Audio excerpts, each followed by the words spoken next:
क्या रूहानी फिर से उसी नरक में वापस जाएगी? क्या संदीप की नौकरी का जाना ही रूहानी को ससुराल वापस भेजेगा? और क्या प्यार की ताकत सचमुच नफरत की दीवारों को तोड़ सकती है? इश्क जुनूनी के इस रोमांचक सफर में हम उस मोड़ पर खड़े हैं जहां हर फैसला जिंदगी का रुख बदल सकता है। सबसे पहले बॉस मिस्टर संदीप अपनी नई नौकरी की शुरुआत से पहले ही एक गंभीर संकट में फंस जाते हैं। गोली लगने का मामला फिर से खुलना उनके भविष्य पर प्रश्नचिन्ह लगा देता है। बॉस का सीधा अल्टीमेटम, अगले हफ्ते तक का टाइम है, संदीप की जिंदगी को झकझोर देता है। दूसरी ओर परिवार की चिंताएं सर चढ़कर बोल रही हैं। संदीप के लिए बुआ जी का ये कहना कि अगर एक बार संदीप की नौकरी चली गई ना भैया, तो हम सबकी जिंदगी खराब हो जाएगी, एकदम बर्बाद हो जाए, रूहानी के ससुराल भेजने के फैसले पर जोर देता है। उनका मानना है कि रूहानी अपने ससुराल वालों का गुणगान करती है और उसे वापस भेजना ही बेहतर है।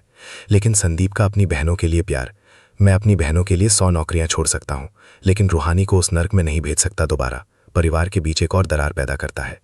कहानी का एक बड़ा मोड़ तब आता है जब रूहानी की मां कुसुम जी गुरु से मिलती हैं। ये मुलाकात एक भूतिया इल्जाम और कड़वे सच के इर्द गिर्द घूमती है। कुसुम जी का ये कहना कि आप भी तो लड़की की मां थी जो ना ये शादी होने देना चाहती थी और ना विदाई, और शायद इसी के लिए हमारे बच्चों का कभी घर नहीं बसा, या यूं कहें कि हमने बसने नहीं दिया। ये दर्शाता है कि दोनों परिवारों के बीच कितनी कड़वाहट भरी हुई है।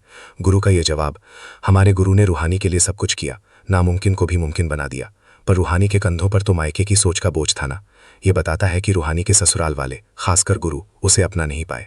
रूहानी का अपनी माँ से ये पूछना, मम्मी गुरुकुम से मिलने क्यों गई थी, मुझे मम्मी से बात करनी होगी, दिखाता है कि वो अनभिज्ञ है कि उसकी माँ उसके लिए क्या फैसले ले रही है। जब माँ बताती है कि ससुराल में रूहानी के लिए कोई जगह नहीं है, तो रूहानी का दृढ़ निश्चय, मैं उस घर में जरूर लौट कर जाऊंगी, फिर चाहे मुझे कोई भी इंतहाम क्यों न देना पड़े, एक नई उम्मीद जगाता है। ये सब तब और भी दिलचस्प हो जाता है जब संदीप का फोन आता है, आओ और ले जाओ अपनी दुल्हन को।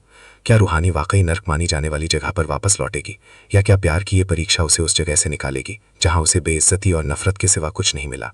आने वाला वक्त ही बताएगा कि क्या रूहानी अपनी जिंदगी की सबसे बड़ी जंग जीत पाएगी।